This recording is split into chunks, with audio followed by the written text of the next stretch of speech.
Paano na yan? Ano ang gagawin mo ngayon? Titiyakin ko na walang masasaktan. Anong ibig sabihin nun? Bakit? Anong gagawin mo? June, may tiwala ka sa akin. Sabihin mo,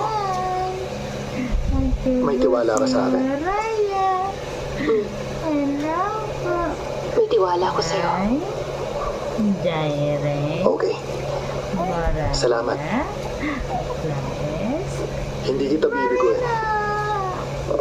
Magtiwala ka lang sa akin. Maawa ka. Pakiusap tulungan mo si Jeon.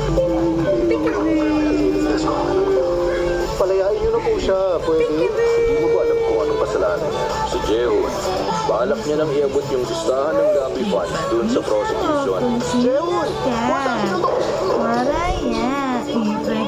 Sabi mo tatapusin mo na simulan ko. Anong ginawa mo? Jeon, bakit sinayang mo lang ang pagkakataong binigay ko sa'yo?